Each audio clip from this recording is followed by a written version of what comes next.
jërë ngeen jëf mbokk yi damay jéem a gaawantu parce que liñ ma dénk bëggoon naa ko def ci wolof waaye mën nañ ni njuumte parce que ay secteurs yu am solo la agriculture élevage pêche économie maritime considéré comme un des leviers essentiels de la croissance et pilier de notre stratégie de souveraineté alimentaire, l'agriculture a été élevée au rang de moteur de la croissance et de l'émergence. C'est ainsi qu'en 2013, cette priorité a été sérieusement prise en charge par les gouvernants successifs du président Macky Sall, qui ont tour à tour marqué la grande importance accordée au secteur par des actions fortes, mettant l'accent sur la productivité et la compétitivité. Pour concrétiser cette ambitieuse vision de construire une agriculture compétitive, diversifiée et durable, un programme dénommé PRACAS a été conçu dans lequel des réformes critiques et des projets structurants sont proposés, portant sur la mise en place de 100 à 150 projets d'agrégation ciblés sur les filières à haute valeur ajoutée et l'élevage, développement de 3 corridors céréaliers, mise en place de 150 à 200 projets de soutien à l'agriculture familiale, restructuration de la filière arachide et création de 3 agropoles intégrés.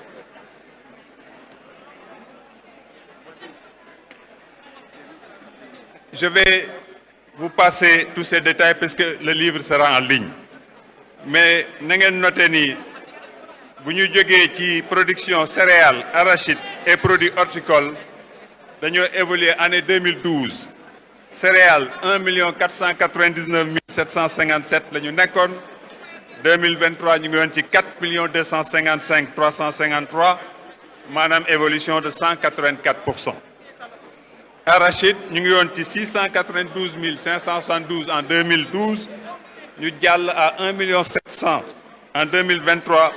maanaam évolution de 145%.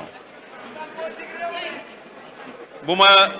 dem ba ci béy suñu mbokk béykat yi damay jël par exemple le prix de l'arachide au kilogramme 2012 2020 2011 ñu ngi woon ci 165 francs. ma tëb année yëpp parce que mu ngi ci livre bi mais 2023 2024 ñu ngi ci 280 francs loolu ay firnde yu am solo la ci wàllu mbay élevage production laitière bi ci at jàll na ci 202 millions de litres en 2012 à 287,9 millions en 2022 tandis que lépp lu jëm ci viande de volaille ñu ngi woon ci 20 619 ci at 2022 bi alors que 189 729 tonnes la ñu nekkoon en 2012 programme yu bëri nag yoo xam ne ñoo waral réussite yu bëri yi dama koy lim bañ a dugg ci biir y a le programme d'équipement en matériel de traction animale boo xam ne 2013 lañ ko tàmbali ak benn allocation de 14 milliards loolu nag may na gouvernement bi mu jënd 777 212 unités de matériel de culture attelés dont 55 000 semoirs 7 820 houes occidentales 9 870 houes de Sine 1882 charrues UCF 1150 charrettes équines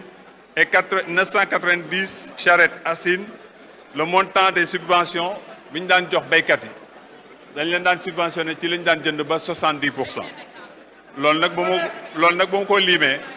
damay fàttali rek loolu président Macky Sall fii ci Grand Théâtre la ko réceptionné jox ko ñi ko moom. nga am le programme de coopération Sénégal-Brésil boo xam ne d'une valeur de 84 millions de dollars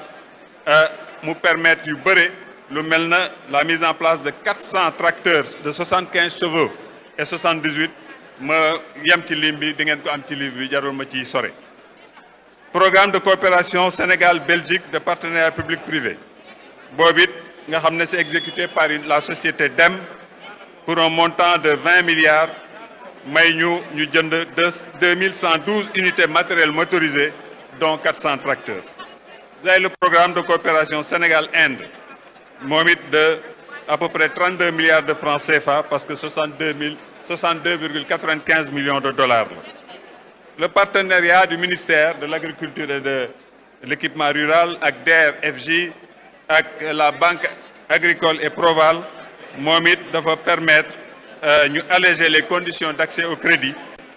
dem na ba loolu may ñu en 2021 ñu jënd 660 unités motorisées dont 129 tracteurs et 67 motoculteurs équipés pour un montant de 4 milliards 058 millions. kon ci wàllu mbéy ak càmm ji foog naa ni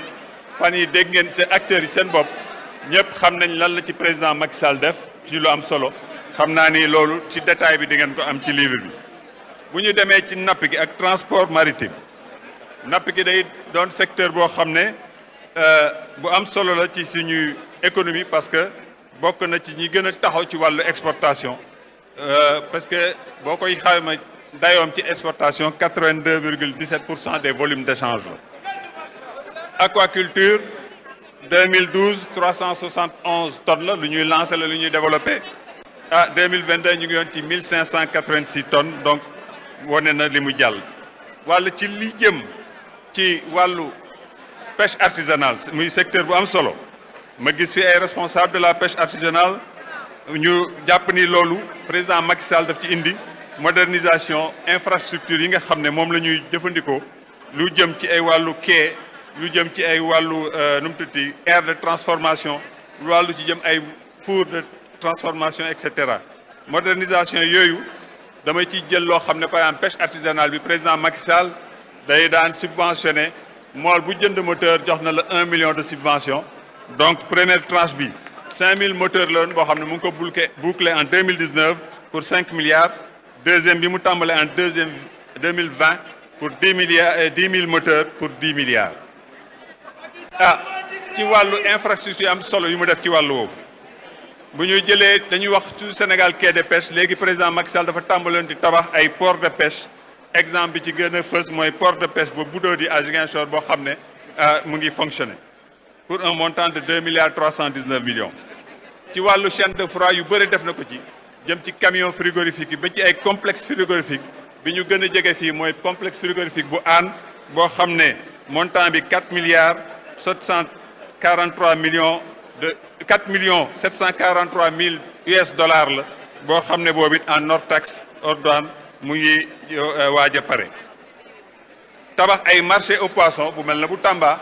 ma jël bi ñu lancé récemment égal bu mel na Thiès boo xam ne loolu it yëpp day dimbali secteur boobu. ci wàllu transport président financé na fi mareyeurs yi benn première phase de 200 camions boo xam ne jox nañ leen ko. Actuellement il y a beneen phase boo xam ne 55 camions la boo xam ne chaque fois camions yi dañuy ñëw ak seeni pièces de rechange loolu lépp dañuy boole carburant bi mool yi di utiliser président daf ko mas a subventionné à hauteur de 8 milliards par année lay subventionné carburant boobu mu itam mettre à la disposition des acteurs de la pêche ay lignes de financement maanaam yi nga xam ne def na ko ci wàllu Covid 19 ak DER/FJ ak nu mu tuddati ak DER/FJ ak ministère bi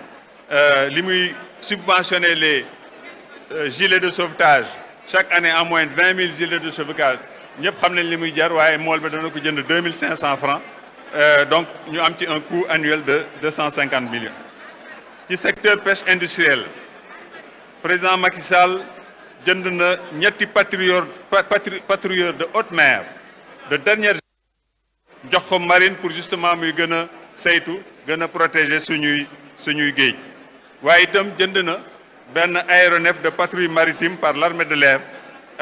ñu ngi def la refonte de 6 vedettes de surveillance pour la DPSP loolu lépp ci wàllu sécurité wàllu surveillance de nos mers la ko ci def léegi boo demee ci wàllu transport maritime monsieur le ministre. Le président Macky Sall,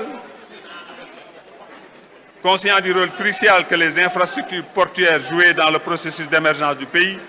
a, dès son accession à la magistrature suprême, placé leur modernisation au cœur de son programme de développement, en leur accordant durant son magistère toute l'attention requise.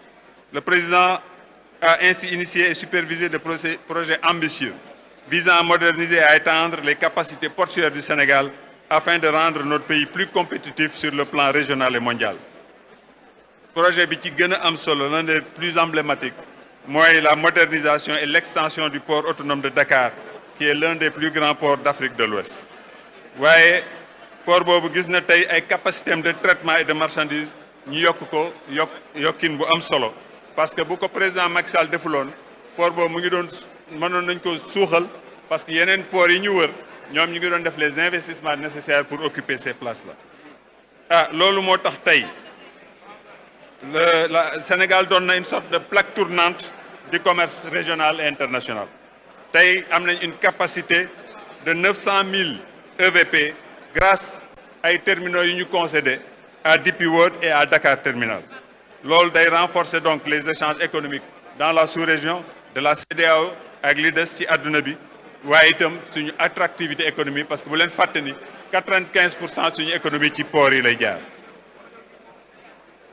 Ma jéem a gàttal parce que mbir mi li ci ne dafa bëre, waaye boo demee ci ay infrastructures yu am solo tey investissement de l'ordre de 1,2 milliard de dollars pour la construction aujourd'hui du port de Ndayane muy ci première phase bi. Montant boobu ma leen jox c'est simplement sur la construction des IMC, les infrastructures maritimes communes, waaye itam du partenaire à conteneur, parce que port boobu moo war a décongestionner Dakar yóbbu fa ci wàllu yu bëri. Waaye li muy may Dakar bi nga xam ne tey tirant d'air de moins 13 mètres la, foofu danañ dem ba ay tirant d'air de moins 18 mètres, maanaam les plus gros bateaux du monde yu mel na ay Panamax danañ ko fa mën a accueillir. Loolu nag day dëgëral posture de hub maritime Sénégal, dana ko may mu loolu mën a nekk une réalité. Port boobu 2024 déjà tàmbale na, waaye le port minéralier et vraquier bu Sendou itam muy beneen port bu muy def en partenariat public privé bu ñu war a livrer en 2024, moom it tey pour 288 milliards de francs CFA. Projet la boo xam ne léegi mu yemb, dana may justement ci lépp li nga xam ne tey ci wàllu vraquier la, vraquier solide, les hydrocarbures ak infrastructure de stockage et de traitement de marchandises ak des infrastructures industrielles ñu mën ko délocaliser ci port de Sendou boobu. Kon nag ci wàllu infrastructure portuaire président bi taxawul rek ci ñetti réalisation majeures yooyu, parce que port de Dakar laa leen wax, port de Sendou Bargny ak port de Ndayane, waaye président lancer la modernisation de tout ce qui est port secondaire, donc bii de Kaolack, Saint-Louis ak Ziguinchor, waaye itam construction d'un port à Daxonga dans le département de Foundiougne bi nga xam ne tey terminal à passagers la, waaye itam terminal hydrocarbures la. Loolu dana permettre ñu gën a intégrer les différentes régions du Sénégal dans la dynamique du développement économique. Mu lancé pour yëf yi gën a leer gën a yemb élaboration de la stratégie nationale portuaire boo xam ne tey dana may Sénégal doon une plateforme portuaire performante, de même am itam benn hub logistique maritime international. Bu leen fàttali ni grâce à moom la ñu lancé l'exploitation des navires de transport Aguéné Diambogne, ci moom la ñu lancé renforcement liaison maritime bi Dakar Gorée boo xam ne ñaari chaloupe navire war nañ ko acquérir de 350 places avec un espace VIP, ak réhabilitation quai d'accostage bi nga xam ne c'est du réalisé déjà. Kon nag mbokk yi ak ma naan mat kii waaye nag ñeenti secteur la kon maa ngi leen di gërëm wax ni li ci ëpp di ngeen ko fekk ci livre bi. May wax rek ci wàllu infrastructure maritime lépp li nga xam ne président Macky Sall lancé na ko, luñ ci arrêté wala luñ ci tardel dana sooxal suñu développement économique, parce que réew yi ñu wër ñoom def nañ investissement yi ba pare te Dakar nag mooy porte bi ngay njëkk a jot booy jógee ay Europe ak yooyu, moom ngay mujj jot itam booy dem Europe wala États-Unis. Donc yàlla may ko position stratégique boo xam ne moom la président Macky Sall xam bëggoon ko exploiter pour que loolu nekk un support de notre développement économique. Maa ngi leen di gërëm di leen sant. Merci beaucoup.